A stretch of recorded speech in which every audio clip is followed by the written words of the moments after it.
Welcome to Commerce Tutorial with Dr. Ronnie Jean Raju. Discharge of a contract. അതാണ് നമ്മൾ ഈ വീഡിയോയിൽ discuss ചെയ്യാൻ വേണ്ടി പോകുന്നത്. ഡിസ്ചാർജ് ഓഫ് കോൺട്രാക്ട് എന്ന് പറഞ്ഞാൽ ഒരു കോൺട്രാക്റ്റിന്റെ ടെർമിനേഷൻ അല്ലെങ്കിൽ ഒരു കോൺട്രാക്റ്റിൽ ഏർപ്പെട്ടിരിക്കുന്ന രണ്ട് വ്യക്തികൾ തമ്മിലുള്ള റിലേഷൻഷിപ്പിന്റെ അവസാനം ടെർമിനേറ്റ് ചെയ്യുന്നതിന് പറയുന്ന പേരാണ് ഡിസ്ചാർജ് ഓഫ് കോൺട്രാക്ട് എന്ന് പറയുന്നത്. ഒരു കോൺട്രാക്ട് ഡിസ്ചാർജ് ചെയ്ത് കഴിഞ്ഞാൽ ആ കോൺട്രാക്റ്റിൽ ഉണ്ടാകുന്ന രണ്ട് വ്യക്തികളുടെ അവരുടെ റെസ്പെക്റ്റീവ് അവരുടെ ഒബ്ലിഗേഷൻസും അവർ അവസാനിക്കുകയാണ്. That means when a contract is discharged, the parties are freed from the task of performing the respective obligation arising from the contract. കോൺട്രാക്റ്റിൽ നിന്നും അവർക്ക് ചെയ്യേണ്ടതായിട്ടുള്ള അവരുടെ രണ്ടുപേരുടെയും ഒബ്ലിഗേഷൻ ചെയ്യുന്നതിൽ നിന്നും അവർ ഫ്രീ ആവുകയാണ് ഒരു കോൺട്രാക്ട് ഡിസ്ചാർജ് ആകുമ്പോൾ. അതായത് ആ കോൺട്രാക്റ്റിൽ ഉണ്ടാകുന്ന രണ്ട് വ്യക്തികളുടെ റൈറ്റ്സും ലയബിലിറ്റീസും അതുപോലെ തന്നെ അവരുടെ റിലേഷൻഷിപ്പും അവസാനിക്കുകയാണ്. അതിനുശേഷം ഒരു കോൺട്രാക്ട് ഡിസ്ചാർജ് ആയത് കഴിഞ്ഞാൽ അങ്ങനെ ഒരു കോൺട്രാക്ട് അവിടെ ഇല്ല, അങ്ങനെ രണ്ട് പാർട്ടികൾ തമ്മിലുള്ള റൈറ്റ്സുകളില്ല, പാർട്ടികൾ തമ്മിലുള്ള ലയബിലിറ്റികളില്ല, പാർട്ടീസ് തമ്മിലുള്ള റിലേഷൻഷിപ്പും ഇല്ല. So, discharge of contract means termination of the contractual relationship between the parties. When a contract is discharged, then the parties are freed from the task of performing their obligations. In that case, the rights and liabilities are extinguished and the relationship comes to an end. അപ്പം contract discharge ആയി എന്ന് പറഞ്ഞു കഴിഞ്ഞാൽ contract അവസാനിക്കുക, അതിനുശേഷം അവിടെ ഒരു contract ഇല്ല, അങ്ങനെ ഒരു കോൺട്രാക്ട് അവശേഷിക്കത്തില്ല, പാർട്ടീസ് തമ്മിലുള്ള റൈറ്റുകളില്ല. കോൺട്രാക്ട് ഇല്ലാതിരിക്കുമ്പോൾ പാർട്ടീസും റൈറ്റ്സും ലയബിലിറ്റീസും ഒന്നുമില്ല, അവർ തമ്മിലുള്ള റിലേഷൻഷിപ്പും എന്ത് ചെയ്യുകയാണ്, അവസാനിക്കുകയാണ്. പല രീതികളിലൂടെ നമുക്ക് ഒരു കോൺട്രാക്ട് ഡിസ്ചാർജ് ചെയ്യാൻ സാധിക്കും. There are different modes of discharge of contract. ഒന്നാമത്തെ മോഡാണ് by performance of the contract. ഒരു കോൺട്രാക്റ്റിൽ ചെയ്യാനുള്ള കാര്യം പെർഫോം ചെയ്ത് കഴിഞ്ഞാൽ ആ കോൺട്രാക്ട് അവസാനിച്ചു. ഇപ്പം എന്തെങ്കിലും ഒരു പർട്ടിക്കുലർ കാര്യം, സപ്പോസ് ഒരു 20 bags ഓഫ് റൈസ് സപ്ലൈ ചെയ്യാനുള്ള കോൺട്രാക്റ്റ് ആയിരുന്നു. 20 bags ഓഫ് റൈസ് സപ്ലൈയും ചെയ്തു, അതിൻ്റെ പേയ്മെൻറ്റും കിട്ടിക്കഴിഞ്ഞാൽ ആ കോൺട്രാക്റ്റ് അവസാനിച്ചു, ശരിയല്ലേ? അപ്പോൾ ഏറ്റവും പ്രോമിനൻ്റ് ആയിട്ടുള്ള ഏറ്റവും യൂഷ്വൽ മോഡ് എന്ന് പറയുന്നത്, usual mode of discharge of contract എന്ന് പറയുന്നത് ആ കോൺട്രാക്റ്റ് പെർഫോം ചെയ്യുക തന്നെയാണ്. So this is about the first mode of discharge, that is discharge by performance of contract. The usual mode of discharge of contract is by performance. That means when the past persons who have agreed to perform the contract have actually performed the particular contract, then that contract will be properly discharged. That മീൻ ഒരു രണ്ട് വ്യക്തികൾ തമ്മിലുള്ള കോൺട്രാക്റ്റാണ്. ആ കോൺട്രാക്റ്റിൽ ആ രണ്ട് വ്യക്തികളും അവരവരുടെ obligations പ്രവർത്തിച്ചു കഴിഞ്ഞു കഴിഞ്ഞാൽ ആ കോൺട്രാക്റ്റ് ഡിസ്ചാർജ് ആയി. When persons who have undertaken the obligations have discharged their respective obligations within the time and within the manner, then that is called discharge by performance of the contract. അങ്ങനെയെങ്കിൽ ആ കോൺട്രാക്റ്റിൽ രണ്ട് വ്യക്തികൾ തമ്മിലുള്ള റൈറ്റ്സും ലയബിലിറ്റിയും അവസാനിക്കും, അവരുടെ ഒബ്ലിഗേഷൻസും പരസ്പരം അവസാനിക്കും. So, the usual mode of discharge of contract is by performance. A performance means the persons who have undertaken the obligations have performed the respective obligations within the time and within the manner, that it is called discharge by performance of the contract. എന്നാൽ contract ആക്ടിൻ്റെ section 37 പ്രകാരം പറയുന്നത്, പെർഫോമൻസിനെ കുറിച്ച് പറയുമ്പോൾ രണ്ട് തരത്തിലുള്ള performance ഉണ്ട് എന്നാണ് പറയുന്നത്. ഒന്ന് ആക്ച്വൽ പെർഫോമൻസ്, രണ്ട് attempted performance. Attempted performance we can call it S tender, TENDER. The one is actual performance. Actual performance എന്ന് പറഞ്ഞാൽ ഒരു കോൺട്രാക്റ്റിലുള്ള വ്യക്തികൾ അവരവരുടെ റെസ്പെക്റ്റീവ് ഒബ്ലിഗേഷൻസ് യഥാർത്ഥത്തിൽ പെർഫോം ചെയ്ത് കഴിഞ്ഞാൽ, ഇപ്പം ഞാൻ നേരത്തെ പറഞ്ഞതുപോലെ, if a agreed to supply 20 bags of rice to D, If A supplied 20 bags of rice and D gives a payment, then the contract is actually performed. അപ്പോൾ എയുടെ ഒബ്ലിഗേഷനും ബിയുടെ ഒബ്ലിഗേഷൻസും ഡിസ്ചാർജ് ആയി. So, according to section 37, if in order to claim performance, if the parties of a contract have actually performed their part of the contract, it is called the actual performance. യഥാർത്ഥത്തിൽ അവരവരുടെ ഭാഗ്യം രണ്ട് വ്യക്തികളും കഴിഞ്ഞാൽ അവർ ചെയ്ത് കഴിഞ്ഞെങ്കിൽ അതിന് നമുക്ക് ആക്ച്വൽ പെർഫോമൻസ് എന്ന് പറയാം. മറ്റൊരു പെർഫോമൻസ് ആണ് അറ്റംപ്റ്റഡ് പെർഫോമൻസ് അല്ലെങ്കിൽ ടെൻഡർ എന്ന് പറയുന്നത്. അതായത് ഒരു വ്യക്തി പെർഫോം ചെയ്യാൻ ഉത്തരവാദിത്തപ്പെട്ട വ്യക്തി പെർഫോം ചെയ്യാൻ റെഡിയാണ്. അയാൾ പെർഫോമൻസ് റെഡിയായി നിൽക്കുമ്പോൾ പെർഫോമൻസ് സ്വീകരിക്കേണ്ട വ്യക്തി മറ്റേ വ്യക്തി അത് സ്വീകരിക്കുന്നതിൽ നിന്നും സ്വീകരിക്കാൻ തയ്യാറല്ല. അതായത് ഒരു വ്യക്തി പെർഫോം ചെയ്യാൻ തയ്യാറാണ്, പക്ഷേ മറ്റേ വ്യക്തി അത് സ്വീകരിക്കാൻ തയ്യാറല്ല. ഇതിനെ നമ്മൾ അറ്റംപ്റ്റഡ് പെർഫോമൻസ് എന്നാണ് പറയുന്നത്. ആക്ച്വൽ പെർഫോമൻസ് അല്ല ഇവിടെ. That means a person who is bound to perform a promise is actually ready to perform. But sometimes the other party refuses to accept that performance. This is called attempted performance. ഒരു വ്യക്തി perform ചെയ്യാൻ ready ആയിട്ട് നിൽക്കുകയാണ്, പക്ഷേ മറ്റേ വ്യക്തി performance സ്വീകരിക്കാൻ റെഡിയല്ല. അതിനെയാണ് അറ്റംപ്റ്റഡ് പെർഫോമൻസ് എന്ന് പറയുന്നത്. യഥാർത്ഥത്തിൽ ഇത് ആക്ച്വൽ പെർഫോമൻസ് അല്ല, പക്ഷേ it is an attempt to perform, but the other party is not ready to accept that performance. So normally attempted performance is equivalent to actual performance എന്നാണ് പറയുന്നത്. ബിക്കോസ് ഒരു വ്യക്തി പെർഫോം ചെയ്യാൻ റെഡിയാണ്. അറ്റ് എനി ടൈം അല്ലെങ്കിൽ at any situation he is ready to perform. പക്ഷേ അയാൾ perform ചെയ്യാൻ റെഡിയാണ്, പക്ഷേ അയാളുടെ പെർഫോമൻസ് സ്വീകരിക്കാൻ മറ്റേ പാർട്ടി റെഡിയല്ല. അത് അയാളുടെ കുറ്റമല്ല. മനസ്സിലായി പറഞ്ഞത്? 20 ബാഗ്സ് ഓഫ് റൈസ് സപ്ലൈ ചെയ്യാൻ ഒരാൾ റെഡിയാണ്, മറ്റേ ആൾ പറയും എനിക്ക് വേണ്ടാന്ന് പറഞ്ഞാലോ. അയാൾ സപ്ലൈ ചെയ്യാൻ റെഡിയായിട്ട് നിൽക്കുകയാണ്. അപ്പം അയാളുടെ ഭാഗത്ത് നോക്കും പെർഫോമൻസ് ഫൈനലാണ്. പെർഫോമൻസ് എന്ന് പറയുന്നത് ആക്ച്വൽ പെർഫോമൻസിന് ഈക്വലൻ്റ് ആണ്, പക്ഷേ മറ്റേ പാർട്ടി അവിടെ വില്ലിങ് അല്ല എന്ന് മാത്രമേ ഉള്ളൂ. പക്ഷെ നോർമലി അറ്റംപ്റ്റഡ് പെർഫോമൻസ് ആണെങ്കിലും it is considered as actual performance and it is another mode of discharge of contract. So first mode എന്ന് പറയുന്നത് discharge by performance of contract. Performance means actual performance or attempted performance. രണ്ടാമത്തേത് discharge by agreement. Contract ഉണ്ടാകുന്നത് ഒരു എഗ്രിമെൻറ്റിലൂടെയാണ്. അങ്ങനെയെങ്കിൽ contract അവസാനിക്കുന്നത് മറ്റൊരു എഗ്രിമെൻറ്റിലൂടെ ആകാം. This is called discharge by agreement. അങ്ങനെ എഗ്രിമെൻറ്റുകൾ പല രീതിയിലുള്ള എഗ്രിമെൻറ്റുകളുണ്ട്. ഒന്നാമത് നൊവേഷൻ എന്ന് പറയും. By novation. നൊവേഷൻ എന്ന വാക്കിൻ്റെ അർത്ഥം substitution of A new contract. Substituting a new contract. പഴയ കോൺട്രാക്റ്റിൻ്റെ സ്ഥാനത്ത് പുതിയ കോൺട്രാക്റ്റ് കടന്നു വരുന്നതിന് പറയുന്ന പേരാണ് novation. Novation means substituting a new contract in the place of old contract. Sometimes ഒരു വ്യക്തി contracting parties may like to substitute a new contract in the place of original contract. And this substituting a new contract in the place of an original contract is called novation. Novation creates a new contract and the original in the place of original contract. ഒരു contract, രണ്ട് വ്യക്തികൾ തമ്മിലുള്ള contract ഉണ്ട്. അതിൽ ഒരു contract terminate ചെയ്തുകൊണ്ട് പുതിയൊരു contract കടന്നു വരികയാണെങ്കിൽ അതിനെ വിളിക്കുന്ന പേരാണ് നൊവേഷൻ.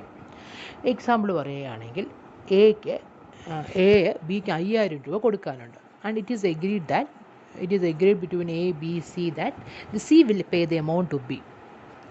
അപ്പം അങ്ങനെ ആകുമ്പോഴത്തേക്ക് അപ്പം ബിക്ക് പൈസ കൊടുക്കാനുള്ളത് എയും ബിയും കൂടെ കോൺട്രാക്റ്റാണ്. എയും ബിയും കൂടെ ആണ് കോൺട്രാക്റ്റ്. പക്ഷേ ബി സി വന്നിട്ട് പറഞ്ഞു സി കൊടുത്തോളാം ബിക്ക് എന്ന് പറഞ്ഞു. അപ്പോൾ എയും ബിയുടെ കോൺട്രാക്റ്റോട് അവസാനിച്ചിട്ട് പുതിയൊരു കോൺട്രാക്റ്റ് വന്നു. പുതിയൊരു കോൺട്രാക്റ്റ് ആരൊക്കെ തമ്മിൽ എയും ബിയും സിയും കൂടെ, അല്ലെങ്കിൽ പുതിയ കോൺട്രാക്റ്റ് ആരാ വന്നത്? പുതിയ കോൺട്രാക്റ്റ് എയും ബിയും സിയും കൂടെ അല്ലല്ലോ, ബിക്കല്ലേ പൈസ കൊടുക്കുന്നത്, സി ആണ് എക്ക് പകരം കൊടുക്കുന്നത്. അപ്പോൾ പുതിയ കോൺട്രാക്റ്റ് വന്നത് എയും സിയും കൂടെ. കാരണം സി ഇനിയും കൊടുത്ത എമൗണ്ട് എ സിക്ക് കൊടുക്കണം. So this is called novation. Novation മനസ്സിലായോ? Substituting a new contract in the place of an old contract. This is called novation. Okay. അപ്പോൾ അങ്ങനെ പഴയ കോൺട്രാക്റ്റ് അല്ല, പുതിയ കോൺട്രാക്റ്റ് ആയിരിക്കും പഴയ കോൺട്രാക്റ്റിൻ്റെ സ്ഥാനത്ത് കടന്നു വരുന്നത്. രണ്ടാമത്തെ ഡിസ്ചാർജ് ബൈ എഗ്രിമെൻ്റ് ആണ് alteration. Alteration means change in one or more terms of the contract. കോൺട്രാക്റ്റിൻ്റെ ടേംസ് ആൻഡ് കണ്ടീഷൻസിൽ മാറ്റം വരുത്തുന്നതിന് പറയുന്ന പേരാണ് alteration. That mean by mutual agreement when parties of a contract alter the terms of a contract, in such case by alteration the contract is discharge. ഒരു example പറയുകയാണെങ്കിൽ, X enters an agreement with Y for the supply of 100 bags of sugar by a particular date. Subsequently, the date is changed. പിന്നെ അവർ പറഞ്ഞു 100 bag of sugar തരാമെന്ന് പറഞ്ഞു particular ഡേറ്റിൽ. ഇപ്പം ആ 100 ബാഗിൻ്റെ സ്ഥാനത്ത് 50 bag തരാമെന്ന് പറയുന്നു, അല്ലെങ്കിൽ ഡേറ്റ് മാറുകയാണെങ്കിൽ അവിടെ ഓൾട്രേഷനാണ് സംഭവിക്കുന്നത്. അപ്പോൾ പഴയ കോൺട്രാക്റ്റ് മാറി അവിടെ ഏത് കോൺട്രാക്റ്റ് കടന്നു വന്നു, പുതിയ കോൺട്രാക്റ്റ് കടന്നു വന്നു. മനസ്സിലായോ? ഇപ്പോൾ ഓൾട്രേഷൻ എന്ന് പറഞ്ഞാൽ ടേംസ് ആൻഡ് കണ്ടീഷനിൽ മാറ്റം വരുത്തിയാൽ മതി. 100 ബാഗ് ചെയ്യുന്നതിന് 50 ബാഗ് തരിക, അല്ലെങ്കിൽ ദിവസത്തിന് മാറ്റം വരികയാണെങ്കിൽ അവിടെ എന്ത് സംഭവിച്ചു? ഓൾട്രേഷനാണ് സംഭവിച്ചിരിക്കുന്നത്. അടുത്ത ഡിസ്ചാർജ് ബൈ എഗ്രിമെൻറ്റിൻ്റെ അടുത്തൊരു മോഡാണ് rescission. Rescission means cancellation of the contract. ഒരു കോൺട്രാക്റ്റിനെ ക്യാൻസൽ ചെയ്യുകയാണെങ്കിൽ പിന്നെ നമ്മൾ ആ കോൺട്രാക്റ്റ് പെർഫോം ചെയ്യേണ്ട ആവശ്യമില്ലല്ലോ. അതാണ് റിസഷൻ എന്ന് പറയുന്നത്, ക്യാൻസലേഷൻ ഓഫ് ദ കോൺട്രാക്റ്റ്. ഇപ്പോൾ നൊവേഷൻ എന്ന് പറയുന്നത് ഒരു കോൺട്രാക്റ്റിൻ്റെ സ്ഥാനത്ത് പുതിയൊരു കോൺട്രാക്റ്റ് കൊണ്ടുവരിക. ഓൾട്രേഷൻ എന്ന് പറയുന്നത് കോൺട്രാക്റ്റിൻ്റെ ടേംസ് ആൻഡ് കണ്ടീഷൻസിൽ മാറ്റം വരുത്തുക. റിസഷൻ എന്ന് പറയുന്നത് കോൺട്രാക്റ്റ് ക്യാൻസൽ ആവുക. Contract cancellation of the contract. In that case the original contract need not to be performed. When the contracting parties agree by a mutual agreement to cancel the contract, it is called the rescission of a contract. Example പറയുകയാണെങ്കിൽ, ഇപ്പം X വൈക്ക് എന്തെങ്കിലും particular goods supply ചെയ്യാമെന്ന് agree ചെയ്യുന്നു. ആ മീൻ ടൈമിലാണ് ആ പർട്ടിക്കുലർ ഗുഡ്സ് ഔട്ട് ഓഫ് ഫാഷനായി പോയത്. So X and Y decided to by mutual agreement decided to cancel the contract. It is called what? Rescission. Novation means substituting a new contract in the place of old contract. Alteration means changing the terms and conditions of the contract. Rescission means cancellation of the contract. അടുത്തൊന്നാണ് remission. Remission means acceptance of a lesser performance than what was actually due under the contract. യഥാർത്ഥത്തിൽ ഉള്ളതിനെക്കാട്ടിലും കുറഞ്ഞ ഒരു amount lesser performance accept ചെയ്തുകൊണ്ട് നമ്മൾ contract cancel ചെയ്യുകയാണെങ്കിൽ contract നമ്മൾ discharge ചെയ്യുകയാണെങ്കിൽ it is called remission. Accepting a lesser performance than what was actually due under the contract. For example, if A owes a ₹500 to Y, 500 രൂപ വൈക്ക് കൊടുക്കാനുണ്ടെന്ന് വിചാരിക്കുക.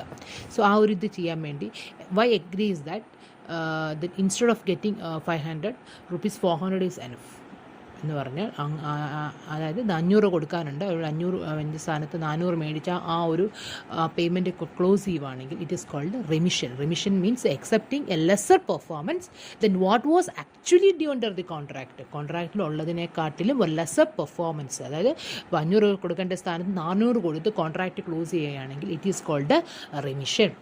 മനസ്സിലായോ? Remission, accepting a lesser performance and what was actually due under the contract. Waiver എന്ന് പറഞ്ഞാൽ അടുത്തൊരു മെത്തേഡാണ് waiver. അപ്പം നൊവേഷനായി, ഓൾട്രേഷനായി, റിസഷനായി, റിമിഷനായി. Next one is waiver. When both parties by mutual consent agree to abandon the respective rights that the contract need not to be performed, the same is discharged. It is called waiver. When both parties by mutual consent, രണ്ടുപേരും പരസ്പര സമ്മതത്തോടുകൂടി agree to abandon to respective rights, രണ്ടുപേരുടെയും റൈറ്റുകളെ അവസാനിക്കുവാൻ agree ചെയ്തുവെങ്കിൽ ആ കേസിൽ contract എന്തായെന്ന് പറഞ്ഞ് ഡിസ്ചാർജായി. It is called waiver. For example, if A agrees to B that he will supply 10 bags of rice. B in return agrees to A that he will supply 10 bags of wheat. A ബിയോട് പറഞ്ഞു 10 ചാക്ക് rice തരാമെന്ന് B എയോട് പറഞ്ഞു 10 ചാക്ക് wheat തരാമെന്ന്. അപ്പോൾ അങ്ങോട്ടും ഇങ്ങോട്ടും consideration ആയാലും subsequently when both A and B agree to abandon the respective right, രണ്ടുപേരും തീരുമാനിച്ചു, പരസ്പര സമ്മതത്തോടു കൂടി തീരുമാനിച്ചു, രണ്ടുപേരും അവരവരുടെ റൈറ്റുകൾ വേണ്ടാന്ന് വെക്കുകയാണെങ്കിൽ, ഇനി വേണ്ടാന്ന് വെച്ച് കഴിഞ്ഞാൽ എ ബിക്ക് സപ്ലൈ ചെയ്യേണ്ട ആവശ്യമുണ്ടോ, ബി എക്ക് സപ്ലൈ ചെയ്യേണ്ട ആവശ്യമല്ലോ ഉണ്ടോ? ഇല്ല.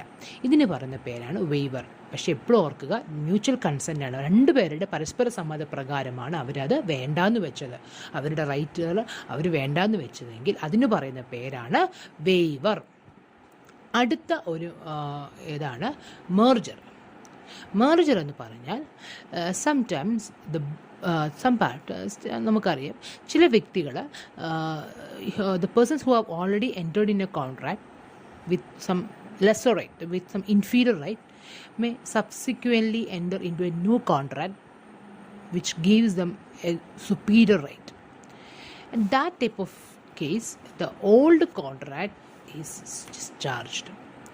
സിമ്പിളായിട്ട് പറയാം, നിങ്ങളിപ്പോൾ ഇങ്ങനെ പറഞ്ഞ് നിങ്ങൾക്കത് മനസ്സിലാവത്തില്ല. സിമ്പിളായിട്ട് പറയുകയാണെങ്കിൽ ഒരു വ്യക്തി എക്സ് എന്ന് പറയുന്നത് ഒരു വീടിൻ്റെ ഉടമയാണ്. എക്സിൻ്റെ വീട്ടിൽ എക്സിൻ്റെ വീട്ടിൽ അല്ലെങ്കിൽ വേണ്ട വൈ എന്ന് പറയുന്ന ഒരു വീടിൻ്റെ ഉടമയാണ്. വൈയുടെ വീട്ടിൽ റെസൈഡ് ചെയ്യുന്ന വാടകയ്ക്ക് താമസിക്കുന്ന ആളാണ് എക്സ്. വൈ വീടിൻ്റെ ഉടമ, എക്സ് ആ വീട്ടിൽ വാടകയ്ക്ക് താമസിക്കുന്ന ആൾ. അപ്പോൾ ഇപ്പം നിലവിൽ എക്സ് അതിനകത്ത് സുപ്പീരിയർ ആയിട്ടുള്ളത് ആർക്കാണ്? വീടിൻ്റെ ഉടമയായ വൈക്കാണ്. ഇൻഫീരിയർ ആയിട്ടുള്ളതോ വീട്ടിലെ വാടകക്കാരനായ എക്സ്. അപ്പം അതിനുശേഷം എക്സ് വൈയുടെ കയ്യിൽ നിന്നും ആ വീടങ്ങ് മേടിച്ചു. അപ്പം ഇൻഫീരിയർ ആയിട്ടുള്ള എക്സ് ഇപ്പോൾ ആരായി മാറി? സുപ്പീരിയർ ആയിട്ടുള്ള ഒരു വ്യക്തിയായി മാറി. അങ്ങനെയെങ്കിൽ ഇൻഫീരിയർ ആയിട്ടുള്ള അവരുടെ തമ്മിലുള്ള കോൺട്രാക്റ്റ് എന്തായി? ഡിസ്ചാർജ്ഡ് ആയി. മനസ്സിലായതാ പറഞ്ഞത്. Sometimes the parties who have already entered in to a contract, അവർ തമ്മിൽ ഓൾറെഡി ഒരു കോൺട്രാക്റ്റ് ഉണ്ട്, പക്ഷേ ആ കോൺട്രാക്റ്റിനകത്ത് എന്താ റൈറ്റ് അവരുള്ളത്? ഇൻഫീരിയർ റൈറ്റ് ആണുള്ളത്. അവരെന്ത് ചെയ്തു? They enter subsequently in to new contract with superior rights. അവർ പുതിയൊരു കോൺട്രാക്റ്റിൽ എൻ്റർ ചെയ്തു. ആ കോൺട്രാക്റ്റ് പ്രകാരം അവർക്ക് എന്ത് റൈറ്റാണ് കിട്ടിയത്? ഒരു സുപ്പീരിയർ റൈറ്റാണ് കിട്ടിയത്.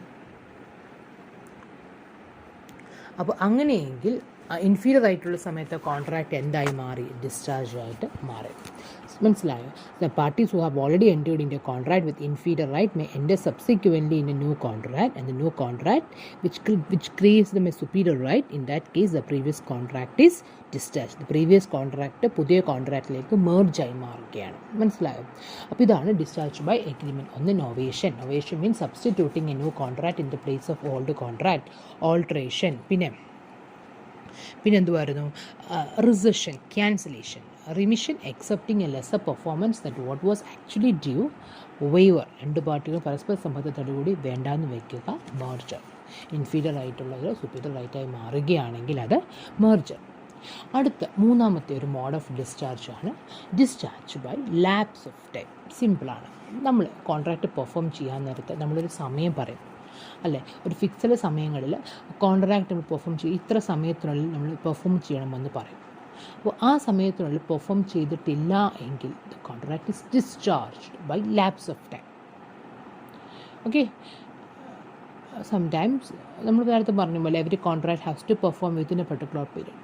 If the contract is not performed within the particular time, then contract is terminated or contract is discharged by lapse of time. മനസ്സിലായോ? എല്ലാ കോൺട്രാക്റ്റിനും ഒരു സമയം കാണും. നമ്മളെപ്പോഴും പറഞ്ഞിട്ടുണ്ട്, സമയം പറഞ്ഞിട്ടില്ല എങ്കിൽ there should be reasonable time. Normally എല്ലാ കോൺട്രാക്റ്റിനും സമയം വെക്കും. നമ്മൾ സമയം പറഞ്ഞിട്ടില്ല എങ്കിൽ റീസണബിൾ ടൈം അവിടെ ഉണ്ടായിരിക്കും. ആ ടൈമിനുള്ളിൽ നമ്മൾ പെർഫോം ചെയ്തിട്ടില്ല എങ്കിൽ the contract is discharged by എന്താണ്? Lapse of time. അടുത്തതാണ് contract discharge by operation of law. Discharge by operation of law. Discharge by operation of law ആണെങ്കിൽ രണ്ട് സാഹചര്യങ്ങളിലൂടെയാണ് ഇവിടെ കോൺട്രാക്റ്റ് ഡിസ്ചാർജ് ആവുന്നത്. ഒന്ന് ഡെത്ത്, അതായത് ഒരു contract if A contract is depend upon the skill and qualification of a particular promiser and that contract is discharged when the promiser has died. അതായത് ഒരു കോൺട്രാക്റ്റാണ്. ആ കോൺട്രാക്റ്റിനകത്ത് നോർമൽ കേസിൽ നോർമലി നമ്മൾ കോൺട്രാക്റ്റിൽ എൻ്റർ ചെയ്ത വ്യക്തികൾ മരിച്ചു പോവുകയാണെങ്കിൽ ആ കോൺട്രാക്റ്റിൻ്റെ ആ വ്യക്തിയുടെ അധികാരം അയാളുടെ ലീഗൽ റെപ്രസെൻറ്റേറ്റീവ്സിലേക്കാണ് കൈമാറ്റപ്പെടുന്നത്. എന്നാൽ ചില കോൺട്രാക്റ്റുകളിൽ നമ്മൾ പ്രോമിസ് ചെയ്ത വ്യക്തിയുടെ പേഴ്സണൽ സ്കില്ലും ക്വാളിഫിക്കേഷനും ആവശ്യമായിട്ടുള്ള കോൺട്രാക്റ്റുകളുണ്ട്. ഫോർ എക്സാമ്പിൾ, ഇപ്പം എക്സ് എന്ന് പറയുന്നത് ഒരു വലിയ പെയിൻറ്ററാണെന്ന് വിചാരിക്കുക. നമ്മൾ എക്സിനോട് പെയിൻറ്റ് ചെയ്യാൻ പറഞ്ഞിട്ട് ഇപ്പോൾ ആ മീൻ ടൈമിൽ അയാൾ മരിച്ചു പോയെങ്കിൽ പിന്നെ കോൺട്രാക്റ്റ് ഉണ്ടോ? ഇല്ല. അല്ലെങ്കിൽ അയാളൊരു വലിയ ചാർട്ടേഡ് അക്കൗണ്ടൻ്റ് ആയിരുന്നു, അയാളുടെ നമ്മൾ കണക്കുകൾ ഏർപ്പെടുത്തി നമ്മുടെ കണക്കുകൾ നോക്കാൻ ആ മീൻ ടൈമിൽ അയാൾ മരിച്ചു പോയെങ്കിൽ പിന്നെ കോൺട്രാക്റ്റ് പെർഫോം ചെയ്യേണ്ട ആവശ്യമുണ്ടോ? ഇല്ല. സ്കില്ലും ക്വാളിഫിക്കേഷനും ആവശ്യമുള്ള കോൺട്രാക്റ്റുകളാണെങ്കിൽ പ്രോമിസറിൻ്റെ മരണത്തോടുകൂടി കോൺട്രാക്റ്റ് ഡിസ്ചാർജ് ആവും. അല്ല എങ്കിൽ ആ ഡിസീസ്ഡ് പേഴ്സണിലെ ആ റൈറ്റുകൾ ആരിലേക്ക് മാറും? അയാളുടെ ലീഗൽ റെപ്രസെൻറ്റേറ്റീവ്സിലേക്കും മാറും. ഇത് ഒരു mode of discharge by operation of law ആണ്. 2 ബൈ ഇൻസോൾവൻസി. ഇൻസോൾവൻ്റ് ആവുക എന്ന് പറഞ്ഞാൽ നമുക്കറിയാമല്ലോ. ഇൻസോൾവൻ്റ് ആവുക എന്ന് പറഞ്ഞാൽ പാപ്പരാവുക. ഒരു വ്യക്തി പാപ്പരായി കഴിഞ്ഞാൽ ആ കോൺട്രാക്റ്റ് എന്തായി? അയാളുടെ എർലിയർ കോൺട്രാക്റ്റുകളെല്ലാം എന്തായി മാറി? ഡിസ്ചാർജ് ആയി. So this is mode of discharge by operation of law. 1 by death, 2 by insolvency. Another mode of discharge is discharge by impossibility of performance. നമ്മൾ കോൺട്രാക്റ്റിൽ പറഞ്ഞിരിക്കുന്ന കാര്യം, ചെയ്യേണ്ട കാര്യം ഇമ്പോസിബിളായി മാറുകയാണെങ്കിൽ എന്ത് സംഭവിക്കും നോക്കിക്കേ. ആ കോൺട്രാക്റ്റ് പെർഫോം ചെയ്യേണ്ട ആവശ്യം ഇല്ല. ഇനി ഇമ്പോസിബിലിറ്റി എന്ന് പറയുന്നത് 2 എണ്ണമുണ്ട്. Impossibility at the time of formation of the contract, impossibility which arises subsequent to the formation of the contract. ഒന്ന് പറഞ്ഞത് കോൺട്രാക്റ്റ് ഫോം ചെയ്യുമ്പോൾ തന്നെ ഇമ്പോസിബിളായ കോൺട്രാക്റ്റുകൾ, അല്ലെങ്കിൽ കോൺട്രാക്റ്റ് ഫോം ചെയ്തതിന് ശേഷം ഇമ്പോസിബിളായി മാറുകയാണെങ്കിൽ. ഈ 2 സാഹചര്യങ്ങൾ പറയാം. ഒന്ന്, another mode of discharge is discharge by impossibility of performance. There are 2 types of impossibility. Impossibility at the time of formation of the contract. Contract form ചെയ്യുമ്പോൾ തന്നെ അതെന്തായിരുന്നു? ഇമ്പോസിബിൾ ആയിരുന്നു. ദാറ്റ് മീൻസ് അതിൽ നമുക്ക് 2 സാഹചര്യങ്ങൾ പറയാം. ഇപ്പം ചിന്തിച്ച് നോക്കിക്കേ, ഈ കോൺട്രാക്റ്റ് ഫോം ചെയ്യുമ്പോൾ തന്നെ അത് ചെയ്യാൻ പറ്റാത്തൊരു കാര്യമായിരുന്നു. പക്ഷേ ഈ 2 contracting parties, when both the contracting parties are aware of the impossibility, such contract, even at the time of formation of the contract, the agreement becomes void. ഇപ്പോൾ ഒരു കോൺട്രാക്റ്റ് ഇമ്പോസിബിളാണ്, നമുക്കത് ചെയ്യാൻ പറ്റത്തില്ല. പക്ഷേ ഇങ്ങനെ ചെയ്യാൻ പറ്റത്തില്ല എന്നുള്ള കാര്യം കോൺട്രാക്റ്റിംഗ് പാർട്ടികൾക്ക് അറിയാമായിരുന്നു. എപ്പോഴേ അറിയാമായിരുന്നു? കോൺട്രാക്റ്റ് ഫോം ചെയ്തപ്പോഴേ അറിയാമായിരുന്നു. അങ്ങനെയെങ്കിൽ ആ കോൺട്രാക്റ്റ് എന്താണ്? That contract is a void contract. കാരണം അവർക്കറിയാം ഇമ്പോസിബിൾ ആണ്. എന്നിട്ട് ഒരു കോൺട്രാക്റ്റ് എൻ്റർ ചെയ്തിട്ടുണ്ടെങ്കിൽ it is void. For example, ഇപ്പം sometimes X agrees to Y that he will give this much amount if Y bring a moon from the heaven. അമ്പിളിമാമനെ പിടിച്ചുകൊണ്ട് തരുവാണെങ്കിൽ പൈസ കൊണ്ട് തരാമെന്നൊക്കെ പറഞ്ഞു കഴിഞ്ഞാൽ അത് ഇമ്പോസിബിൾ. 2 പേർക്കും അറിയാം ഇറ്റ് ഈസ് ഇമ്പോസിബിൾ. സോ അത്തരം കോൺട്രാക്റ്റുകൾ ഈസ് വോയിഡാണ്. അതേസമയം when the both parties are not aware of the fact that the performance is impossible at the time of performance of the contract, in such a case the contract is void when the impossibility is performed. ഈ കേസിൽ normally ആ contract perform ചെയ്യാൻ പറ്റാത്ത കാര്യമാണ്, ഇമ്പോസിബിളാണ്. പക്ഷേ ഇവർക്ക് അറിയത്തില്ലായിരുന്നു ഇത് ഇമ്പോസിബിൾ ആയിരുന്നുവെന്ന്. നോർമലി അത് ഇമ്പോസിബിളാണ്, പക്ഷേ അവർക്ക് അറിയത്തില്ലായിരുന്നു ഇത് ഇമ്പോസിബിളായിരുന്നു. ആ കേസിൽ എപ്പോഴാണോ അവർ ഇത് ഇമ്പോസിബിളാണെന്നുള്ള കാര്യം മനസ്സിലാക്കുന്നത്, അപ്പോൾ ആ കോൺട്രാക്റ്റ് വോയിഡായിട്ട് മാറും. ഉദാഹരണം പറയുകയാണെങ്കിൽ, X agrees to Y that he will sell his car to Y, but ഈ കോൺട്രാക്ട് 2 ഓക്കെ ചെയ്തു. പക്ഷേ ശരിക്കും ആ കാർ ഓൾറെഡി അത് തീ എത്തിപ്പോയൊരു കാറായിരുന്നു. പക്ഷേ എക്സിന് അറിയത്തില്ലായിരുന്നു കാർ തീ എത്തിപ്പോയെന്ന്, വൈക്കും അറിയത്തില്ലായിരുന്നു ഇങ്ങനെ ഒരു കാർ ഇല്ലായിരുന്നെന്ന്. ആ സമയത്ത് ഇവരെപ്പോഴാണ് ഇമ്പോസിബിലിറ്റി മനസ്സിലാക്കുന്നത്, ആ സമയത്ത് ആ കോൺട്രാക്റ്റ് വോയിഡായിട്ട് മാറും. ഇതാണ് impossibility at the time of formation of the contract. Contract form ചെയ്തപ്പോൾ തന്നെ അവരെന്തായിരുന്നു? ഇമ്പോസിബിൾ ആയിരുന്നു. ഇനി 2ാമത്തെ ഇമ്പോസിബിലിറ്റിയാണ് കോൺട്രാക്റ്റ് ഫോം ചെയ്തപ്പോൾ അവരുടെ പോസിബിളായിരുന്നു. അതേസമയം കോൺട്രാക്റ്റ് ചെയ്ത് കഴിഞ്ഞതിന് ശേഷം, കോൺട്രാക്റ്റ് ഫോം ചെയ്തതിന് ശേഷമാണ് അത് ഇമ്പോസിബിളായി മാറിയത്. അങ്ങനെ ഇമ്പോസിബിൾ ആവുകയാണെങ്കിൽ it is called supervening impossibility or subsequent impossibility. മനസ്സിലായി എന്തോ supervening impossibility? The impossibility which arise subsequent to the formation of the contract. The impossibility which arise subsequent to the formation of the contract. Contract form ചെയ്തതിന് ശേഷമാണ് ഇമ്പോസിബിളായി മാറിയെങ്കിൽ it is called supervening impossibility. Okay, അങ്ങനെയാണെങ്കിൽ format ചെയ്തതിന് ശേഷമാണ് ഇമ്പോസിബിളായി മാറിയെങ്കിൽ നമ്മൾക്ക് നോൺ പെർഫോമൻസ് വരുന്ന സമയത്ത് the promisor is liable to pay damage എന്നാണ് പറയുന്നത്. പ്രോമിസിക്ക് ഡാമേജ് കൊടുക്കേണ്ട റൈറ്റ് പ്രോമിസർക്ക് ഉണ്ട് എന്നാണ് പറയുന്നത്. അപ്പം ഈ സൂപ്പർവീനിങ് ഇമ്പോസിബിലിറ്റി എന്ന് പറയുന്നത് ഡാമേജ് ഉണ്ടെങ്കിൽ സൂപ്പർവീനിങ് ഇമ്പോസിബിലിറ്റിയുടെ സമയത്ത് പ്രോമിസിക്ക് ഡാമേജ് കൊടുക്കണമെന്ന് പറയുന്നു. അത് എല്ലാ സാഹചര്യങ്ങളിലും ഇല്ല, ചില സമയങ്ങളിൽ മാത്രമാണ് ഈ സൂപ്പർവീനിങ് ഇമ്പോസിബിലിറ്റി നടക്കുന്നത്. അല്ലെങ്കിൽ സൂപ്പർവീനിങ് ഇമ്പോസിബിലിറ്റി അപ്പോൾ നോർമലി ഞാൻ പറഞ്ഞ ഇത്രയേ ഉള്ളൂ. നോർമലി സൂപ്പർവീനിങ് ഇമ്പോസിബിലിറ്റി ആണെങ്കിൽ, അതായത് ഫോർമേറ്റ് ചെയ്തതിന് ശേഷമാണ് ഇമ്പോസിബിൾ ആവുന്നതെങ്കിൽ ഡാമേജ് കൊടുക്കണം. എന്നാൽ ചില കേസുകളിൽ supervening impossibility is an excuse for the non performance of the contract.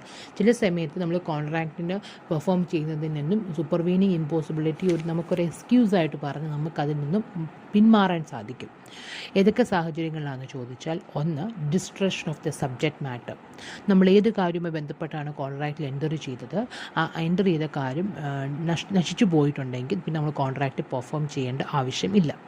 രണ്ട്, death or personal incapacity of the പ്രോമിസറിൻ്റെ ഇൻകേപ്പബിളായി മാറുകയോ പ്രോമിസർ മരിച്ചു പോവുകയോ ചെയ്യുകയാണെങ്കിൽ പിന്നെ സൂപ്പർവീനിങ് ഇമ്പോസിബിലിറ്റി ബേസിസിൽ നമുക്ക് കോൺട്രാക്റ്റ് ഡിസ്ചാർജ് ചെയ്യും. അവിടെ ഡാമേജ് പോലും കൊടുക്കേണ്ട ആവശ്യം നമുക്കില്ല. മൂന്ന്, when a contract become illegal, contract ഇല്ലീഗലായി മാറുക. നാല്, non occurrence or non existence of a particular state of thing. ഇപ്പോൾ കണ്ടീജൻറ്റ് കോൺട്രാക്റ്റ് പോലുള്ള എന്തെങ്കിലും കോൺട്രാക്റ്റുകളാണെങ്കിൽ നമ്മൾ എന്തെങ്കിലും കണ്ടീഷൻസ് ഉണ്ടെങ്കിൽ ആ പറഞ്ഞ കണ്ടീഷൻസ് ഇവിടെ ഫുൾഫിൽ ആയിട്ടില്ല എങ്കിൽ, നോൺ ഒക്കറായി നോൺ എക്സിസ്റ്റിംഗ് ആണെങ്കിൽ ആ സമയത്തും കോൺട്രാക്റ്റ് പെർഫോം ചെയ്യേണ്ട ആവശ്യമില്ല. ഇത് സൂപ്പർവീനിങ് ഇമ്പോസിബിലിറ്റി എക്സ്ക്യൂസ് ആയിരിക്കുന്ന 4 ഫാക്ടേഴ്സാണ്. ഒന്ന്, destruction of the subject matter. രണ്ട്, death or personal incapacity of the promisor. മൂന്ന്, വെൻ കോൺട്രാക്ട് ബിക്കംസ് ഇല്ലീഗൽ. നാല്, നോൺ occurrence or non-existence of a particular state of thing. This is called what? Supervening impossibility. Another mode of discharge is discharge by breach of contract. Breach വരുത്തുക എന്ന് പറയുന്നത് ഒരു വ്യക്തി അയാൾക്ക്, നമുക്കറിയാം കോൺട്രാക്റ്റിലുള്ള ഓരോരുത്തർക്കും അവരവരുടേതായിട്ടുള്ള ഒബ്ലിഗേഷൻസ് ഉണ്ട്. ഒരു വ്യക്തി അയാളുടെ ഒബ്ലിഗേഷൻ ചെയ്യാതെ വരിക, അയാളുടെ ഒബ്ലിഗേഷൻ ചെയ്യുന്നതിൽ നിന്നും അയാൾ വീഴ്ച പറ്റിയെങ്കിൽ അതിന് പറയുന്ന പേരാണ് ബ്രീച്ച്. അതായത് മനഃപൂർവ്വമായിട്ട് അയാൾ ചെയ്യാതിരിക്കുക. So breach means the failure of a party to perform his obligation under a contract. കോൺട്രാക്റ്റിലുള്ള അയാളുടെ ഒബ്ലിഗേഷൻ ചെയ്യുന്നത് അയാൾ വീഴ്ച പറ്റിയെങ്കിൽ അതിന് പറയുന്ന പേരാണ് breach. Breach means failure of a party to perform his obligation under a contract. കോൺട്രാക്റ്റിൽ അയാളുടെ ഒബ്ലിഗേഷൻ ചെയ്യുന്നതിൽ നിന്നും അയാൾ വീഴ്ച പറ്റിയെങ്കിൽ അതിന് പറയുന്ന പേരാണ് ബ്രീച്ച്. അപ്പം when a promisor has failed to perform his part of contract, we can say that he has committed a breach of contract. Normally unilateral കോൺട്രാക്റ്റുകളാണെങ്കിൽ ഇപ്പോൾ ഒരു വ്യക്തി ബ്രീച്ച് വരുത്തിയിട്ടുണ്ടെങ്കിൽ, നോർമലി ഒരു കേസ് ഒരു കോൺട്രാക്റ്റിനകത്ത് ഒരു വ്യക്തി ബ്രീച്ച് വരുത്തിയിട്ടുണ്ടെങ്കിൽ ആ ബ്രീച്ച് വരുത്തിയ വ്യക്തി മറ്റേ വ്യക്തിക്ക് റിലീഫ് കൊടുക്കണമെന്നാണ് പറയുന്നത്. അതായത് ആരാണോ ബ്രീച്ച് വരുത്തിയ വ്യക്തി മറ്റേ വ്യക്തിക്ക് റിലീഫ് കൊടുക്കുകയും അതിനൊപ്പം തന്നെ he is freed from perform his part of contract. പിന്നെ അയാളുടെ ഭാഗമായിട്ട് ചെയ്യേണ്ട ആവശ്യവുമില്ല, ഡാമേജ് കൊടുക്കണമെന്നാണ് നിയമം. സോ ഇതാണ് breach of contract. Breach means the failure of a party to perform his obligation under a contract. The failure of a party to perform his obligation under a contract. Breach 2 തരത്തിലുണ്ട്. Actual ബ്രീച്ചും ഉണ്ട്, anticipatory ബ്രീച്ചും ഉണ്ട്. Actual ബ്രീച്ചും ഉണ്ട്, anticipatory ബ്രീച്ചും ഉണ്ട്. Actual breach എന്ന് പറയുന്നത് that means when the performance become due. In such case, the one party fails or refuses to perform his obligation. Actual breach of contract എപ്പോഴും ഉണ്ടാകുന്നതെന്ന് വെച്ചാൽ പെർഫോം ചെയ്യാൻ ഡ്യൂ ആയെന്ന് വിചാരിക്കുക. പെർഫോമൻസ് ചെയ്യാൻ സമയപ്പം അതിൽ വ്യക്തി അയാളുടെ ഒബ്ലിഗേഷൻ ചെയ്യുന്നതിൽ വീഴ്ച വരുത്തുകയാണെങ്കിൽ ഇതിന് പറയുന്ന പേരാണ് actual breach of the contract. അതായത് ഒന്ന് പെർഫോമൻസ് ഡ്യൂ ആകുകയോ അല്ലെങ്കിൽ പെർഫോം ചെയ്യേണ്ട സമയത്ത് അല്ലെങ്കിൽ പെർഫോമൻസിൻ്റെ ഡ്യൂറിങ് ദ പെർഫോമൻസ് ഡ്യൂ ആയ സമയത്ത് ഒരു വ്യക്തി അയാൾ അയാളുടെ ഒബ്ലിഗേഷൻ അയാൾ വീഴ്ച വരുത്തുകയാണെങ്കിൽ അതിന് പറയുന്ന പേരാണ് actual breach of contract. Actual breach of contract may take place when the performance become due. In such case, the one party fails or refuses to perform his obligation. ഉദാഹരണം പറയുകയാണെങ്കിൽ എക്സ് വൈയോട് പറഞ്ഞു 10 bags of sugar first മാർച്ചിന് supply ചെയ്യാമെന്ന് പറഞ്ഞു. First March ആയപ്പം ഇയാൾ sugar supply ചെയ്തില്ല. ഇത് ഏതാണ്? ആക്ച്വൽ ബ്രീച്ച് ഓഫ് കോൺട്രാക്റ്റ് ആണ്. കാരണം പെർഫോമൻസ് ഡ്യൂ ആയി, ഫസ്റ്റ് മാർച്ച് ആയപ്പം ഇയാൾ പെർഫോം ചെയ്തില്ല. If a person fails to perform his part of contract when the performance is due, it is called actual breach of contract and he is liable for breach. മറ്റൊരു actual breach of contract ആണ് during the performance. If during the performance of a contract one of the party refuses to continue to perform his part of contract, in that case it is called the actual breach of contract during the performance. ഉദാഹരണം പറയുകയാണെങ്കിൽ A ബിയോട് പറഞ്ഞു 50 ചാക്കാരി തരാമെന്ന് പറഞ്ഞു. അയാൾ ആദ്യം 20 ചാക്കാരി കൊടുത്തു. ബാക്കിയുള്ള 30 ചാക്കാരി കൊടുക്കാൻ സമയമായപ്പോൾ കൊടുത്തില്ല. അപ്പോൾ ഡ്യൂറിങ് ദ പെർഫോമൻസ് ആണ്. കോൺട്രാക്റ്റിന് കുറച്ച് കഴിഞ്ഞു, കുറച്ച് പെർഫോം ചെയ്തു, ബാക്കിയായിട്ട് പെർഫോം ചെയ്യുന്നില്ല. ആ സമയത്തുള്ള വീഴ്ച വരുത്തുകയാണെങ്കിൽ ഇതിന് പറയുന്ന പേരെന്താണ്? Actual breach of contract during the performance. മനസ്സിലായോ? അപ്പോൾ ആക്ച്വൽ ബ്രീച്ച് ഓഫ് കോൺട്രാക്റ്റ് എന്ന് പറഞ്ഞാൽ പെർഫോമൻസ് ഡ്യൂ ആകുന്ന സമയത്ത് നമ്മളൊരു വ്യക്തി വീഴ്ച വരുത്തുകയാണെങ്കിൽ അല്ലെങ്കിൽ ഡ്യൂറിങ് ദ പെർഫോമൻസിൽ വീഴ്ച വരുത്തുകയാണെങ്കിൽ ഇതിനെയാണ് നമ്മൾ ആക്ച്വൽ ബ്രീച്ച് ഓഫ് കോൺട്രാക്റ്റ് എന്ന് പറയുന്നത്. ഒന്ന്, at the time when the performance is due. രണ്ട്, ഡ്യൂറിങ് ദി പെർഫോമൻസ്. അടുത്തൊരു ബ്രീച്ച് ഓഫ് കോൺട്രാക്റ്റ് ആണ് anticipatory breach of contract. Anticipatory breach of contract എന്ന് പറയുന്നത് പെർഫോം ചെയ്യുന്നതിന് മുൻപ് തന്നെ നമ്മൾ റിഫ്യൂസ് ചെയ്യുകയാണെങ്കിൽ, that means when a parties of a contract refuses to perform his obligation before the due date of പെർഫോമൻസിൻ്റെ due date ആകുന്നതിന് മുൻപ് തന്നെ ആ വ്യക്തി വീഴ്ച വരുത്തുകയാണെങ്കിൽ അതിനെ നമ്മൾ ആൻറ്റിസിപ്പേറ്ററി ബ്രീച്ച് ഓഫ് കോൺട്രാക്റ്റ് എന്ന് പറയും. If A agrees to supply 5 bags of sugar to B on 1st March, before the March, suppose for example on 2nd week of February he informs the B that he is not going to supply the sugar, it is called anticipatory breach of contract. ഇതിനെ നമ്മൾ എന്തെന്ന് വിളിക്കും? Anticipatory breach of contract എന്ന് വിളിക്കും. So these are the different modes of discharge. Discharge by എന്തൊക്കെയാണ് പറഞ്ഞത്? discharge by performance, discharge by agreement, discharge by lapse of time, discharge by operation of law, discharge by impossibility of performance, and discharge by breach of contract.